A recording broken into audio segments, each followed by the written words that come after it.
Every pesticide on the market treats the same problem. Every year, the problem returns. This is not a coincidence. It is a product design decision. Here is the routine. You spot aphids on the tomatoes. You buy the spray. You follow the label. By Wednesday, they are gone. By the following Monday, they are back. Same plants, same product, same result, same purchase next spring. In any other context, a solution that requires permanent reapplication would be called a system that does not work. In garden pest control, it is called seasonal management. Here's what the pesticide label does not say. Garden pests do not find your tomatoes by accident. They navigate through a chemical signaling system so precise that an aphid can locate a single stressed plant from 30 meters away using volatile organic compounds, airborne chemicals the plant releases when under stress. The spray kills the aphid that arrived. It does nothing to the chemical invitation that brought it. This mechanism has been documented in peer-reviewed research for nearly 50 years. The companion planting system that disrupts it has been used in traditional kitchen gardens across every agricultural civilization in recorded history. It is not widely taught because a garden that does not attract pests does not purchase pesticide. Item 3 on this list is a plant documented to reduce aphid colonization on nearby crops by up to 70%, not by killing aphids, but by making the crop chemically invisible. That research was published in 1987. It is not on the companion planting card at most garden centers. The pests were never the problem. The invitation was. Before we get into the list, drop a comment. What pest gives you the most trouble? Aphids, whiteflies, squash bugs, Japanese beetles? Your specific pest changes which of these 9 plants you should prioritize. And if you want to keep seeing this kind of gardening, the kind that actually reduces what you spend every year, subscribe to Roots and Garden. These first 3 plants do not kill anything. They disrupt the navigation system every common garden pest depends on. An aphid that cannot detect your tomato cannot find your tomato. A cabbage moth that cannot smell your brassicas cannot lay eggs on them. The chemical disruption begins the moment these plants establish. Number 1. Basil. Every tomato grower has lost plants to whiteflies. Most spray again. The routine is so normal that questioning it feels unreasonable. But this is where most gardeners unknowingly give the pest every advantage it needs. The spray addresses the arrival. It does not address the invitation. Tomatoes emit a volatile compound called cis-3 hexanyl acetate when stressed, a distress signal detectable by whiteflies from significant distances. The spray kills whiteflies that responded to that signal. The signal remains active. Next week sends a new wave. Basil planted within 12 inches of tomato plants reduces whitefly populations by 40 to 60%, not by killing whiteflies, by emitting linalool and eugenol, compounds that interfere with the olfactory receptors whiteflies use to detect tomatoes. Think of it as static on the frequency the pest is listening to. The tomato is still there. It just becomes harder to find. Research published in the Journal of Chemical Ecology in 1998 identified the specific mechanism. The common mistake: planting basil in a separate herb bed. The masking effect requires proximity, 12 to 18 inches. A basil bed 6 feet from the tomatoes provides culinary harvest. It provides minimal pest protection. A bottle of whitefly spray costs $12 to $18 and requires reapplication. One basil plant costs $2 to $4.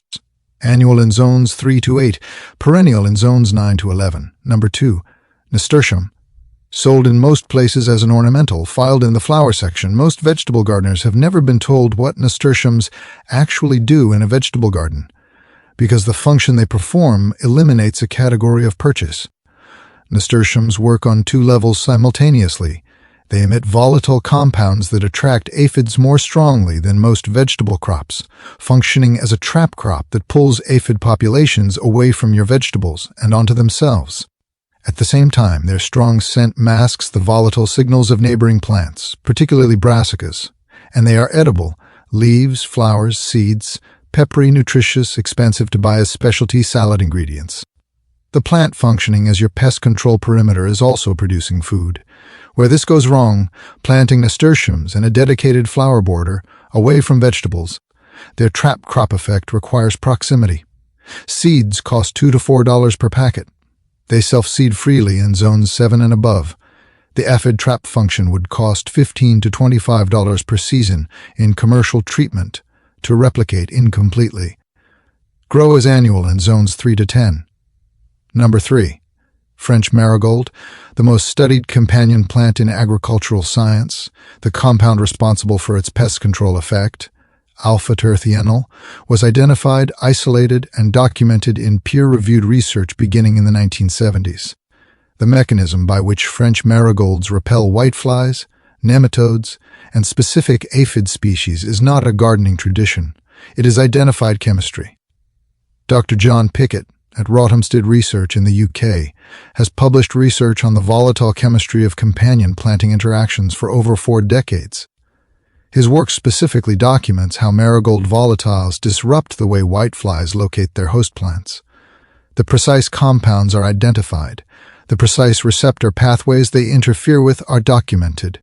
The use of marigolds as companion plants in vegetable gardens is recorded in European kitchen garden literature from the 16th century onward. The traditional knowledge was accurate. The chemistry caught up 400 years later. The common mistake planting any marigold and assuming it works the same way. The documented research is specific to French marigold, Taget spatula. African marigold has different chemical properties and a weaker documented effect. Most garden center marigold displays do not specify the species.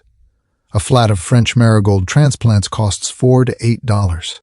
One season of whitefly pesticide costs $25 to $50. The marigolds self-seed. After season 1, the cost is 0. Annual in zones 3-9, self-seeding in zones 6-9. If what you just heard, 4 decades of peer-reviewed research documenting the exact chemical mechanism, rarely explained in standard gardening advice, changed how you think about what a companion plant actually is, subscribe to Roots and Garden. This is where the documented science lives. It is free. It will always be free. Up to this point, these plants have made your garden harder to find. What comes next changes something entirely. The next 3 plants do not repel pests. They call in the insects that hunt them. There is a documented species of parasitic wasp that attacks 200 species of aphid. It is not sold at any garden center. It lives in the wild wherever its host plants exist. Plant these 3 and it will find your garden. Some of these plants begin shifting insect populations within a single growing season. The change is not instant, but it is measurable, and it compounds. Number 4. Dill and fennel. The most effective natural predator of garden aphids is not a product. It is a parasitic wasp in the genus Aphids that lays eggs inside aphid bodies. The larvae consume the aphid from inside. It is present in virtually every temperate climate in North America. The question is not whether it exists near your garden. The question is whether your garden gives it a reason to stay. Aphids and related parasitic wasps require nectar during the adult phase of their life cycle. Without accessible nectar, they leave before achieving meaningful population control. Dill and fennel, specifically their flat-topped flower heads, provide the ideal nectar structure. The Rodale Institute documented 30 to 70% reduction in aphid pressure in plots with established dill and fennel compared to plots without. Most gardeners miss this. Cutting dill before it flowers destroys the insectary function entirely. The culinary harvest is the leaves. The pest control function is the flower. Most gardeners harvest leaves and cut flower stalks to prevent bolting. The beneficial wasps leave. The aphids stay. Dill seed costs $2 to $3 and self-seeds freely after 1 season. Commercial biological aphid control products. Aphids sachets sold to greenhouse growers. Cost $35 to $65 per application. The dill recruits the same organism from the wild for free. Self-seeds in zones 3 to 9. Number 5. Yarrow. Sold as a perennial wildflower, filed in the ornamental section. Its pest control function, documented in multiple agricultural research studies, is not mentioned on the label. Yarrow's flat compound flower heads are accessible to a wider range of beneficial insects than almost any other garden plant. Ladybirds, lacewings, hoverflies, parasitic wasps all use yarrow flowers as nectar sources. Each of these species is a natural predator of common garden pests. A study published in Agriculture, Ecosystems and Environment in 2001 documented measurably higher beneficial insect populations and correspondingly lower aphid, thrip, and spider mite populations in plots containing yarrow, with no pesticide in either condition. Here's what usually happens: gardeners fertilize it. Yarrow evolved on poor, lean soils. Rich garden soil produces excessive vegetative growth and fewer flowers. Exactly the wrong outcome. Give it the worst soil on the garden's edge. Plant it in unamended ground where nothing else will grow well. It will thrive there. Yarrow crowns cost $3 to $6. Perennial in zones 3-9. The initial investment produces a permanent insectary station that compounds value every year it grows. Number 6. Sweet alyssum. Hoverflies are one of the most effective natural predators of aphids. Each hoverfly larva consumes hundreds. The adult requires nectar from flowers with exposed nectaries, specifically flowers shallow enough for a hoverfly's short tongue to reach. Most garden flowers have deep nectaries designed for bees or butterflies. Hoverflies are excluded. Sweet alyssum, with hundreds of tiny exposed nectaries per plant, is specifically structured for hoverfly feeding. This one shouldn't still be a secret. But it is. It is low-growing, spreads quickly, and self-seeds with exceptional reliability. Sweet alyssum self-seeds so freely that one planting becomes permanent. It provides continuous ground-level hoverfly recruitment throughout the growing season. It costs $2 to $4 once. Aphid pesticide is purchased annually. The market has made its selection, where most gardeners lose the benefit, planting sweet alyssum in a dedicated border away from vegetable crops. Its recruitment effect benefits the plants it grows among. Plant it as living ground cover between and around vegetable rows. Self-seeds in zones 5 to 10. In zones 3 to 4, collect seed for the following spring. 3 predator recruiter plants. 0 pesticide cost after the first season. This is the point where the system keeps you stuck. Treating arrivals while the invitation stays open, the predators stay absent, and the product stays on the shelf. Subscribe to Roots and Garden. The permanent solutions are what this channel was built around. The final 3 do both simultaneously. They mask your crop signal to the pest while calling in the pest's predator. A garden planted with all 3 has 2 active defense systems operating at all times. Neither costs money after establishment. Neither requires application on a schedule. Neither fails in the rain. Number 7. Tansy. Tansy has been growing in European kitchen gardens as a pest deterrent for over 600 years. John Gerard documented its use in the herbal in 1597. Near fruit trees, deterring aphids, ants, and the beetles that carry plant disease. This practice was maintained continuously until synthetic pesticides made all traditional pest management seem unnecessary. Tansy contains thujone and other volatile compounds that repel a documented range of pest insects: aphids, ants, Japanese beetles, squash bugs, while simultaneously providing late-season nectar for parasitic wasps and ladybirds.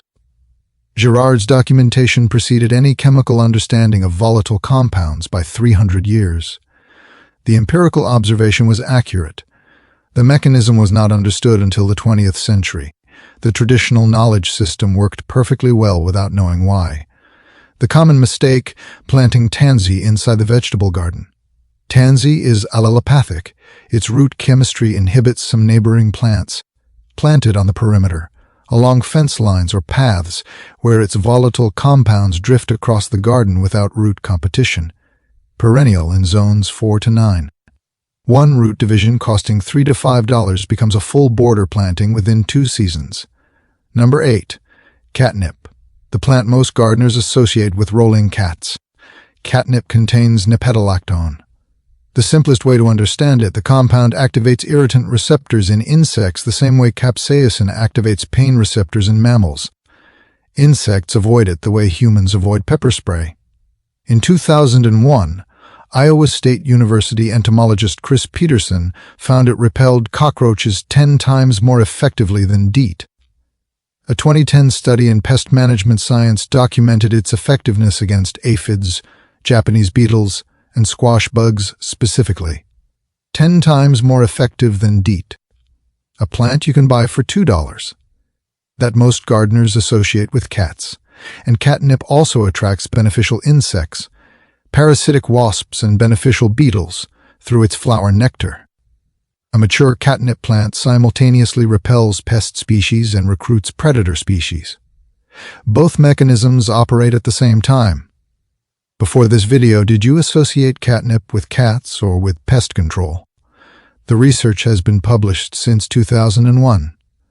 Drop your answer in the comments and tell me what pests you are dealing with. The setup error most gardeners make, assuming cat damage makes catnip unsuitable. Plant it where cats cannot easily reach, along fence lines, in elevated containers, in raised beds with wire protection. The pest control function does not require the plant to be accessible to cats. Catnip seeds cost $2 to $3. Perennial in zones 3 to 9. Number 9. The Three Sisters: corn, beans, and squash. The most documented companion planting system in North American agricultural history, developed by indigenous agricultural communities across North and Central America over 3,000 years, and it is still being studied because it works in ways that agricultural science is still measuring. Dr. Jane M.T. Pleasant at Cornell University has published extensively on the Three Sisters system, specifically measuring its pest management function. Her research found that the combined volatile profile of corn, beans, and squash grown together is chemically more complex and more pest deterrent than any single species grown separately. A 2010 paper in Renewable Agriculture and Food Systems documented reduced aphid, spider mite, and bean beetle populations in Three Sisters plots compared to monoculture controls, with no pest management applied. The beans fix nitrogen. The squash suppresses weeds through ground cover. The corn provides structure, and the three species' volatile chemistry creates a microclimate that confuses pest navigation while attracting beneficial predators. 3 crops. 1 system. $40 to $80 of storable food annually from 25 square feet at under $8 in seed cost. The one mistake that kills the system: planting too densely. The traditional ratio is 1 corn per bean per squash per approximately 4 square feet. Crowding eliminates air circulation and destroys the squash's ground cover function. Most gardeners who fail with the Three Sisters planted them too tightly. Corn requires a minimum 10 to 12 plants for pollination, at least 2 rows of 5. All zones. Start squash after last frost. Start beans after soil reaches 60 degrees. The Three Sisters system has been feeding communities continuously for 3,000 years. Its pest control function has now been measured in peer-reviewed research. It requires no purchased product after the initial seed. The agricultural science confirms what the traditional practice demonstrated. Both pieces of knowledge are available. One of them has a buy button.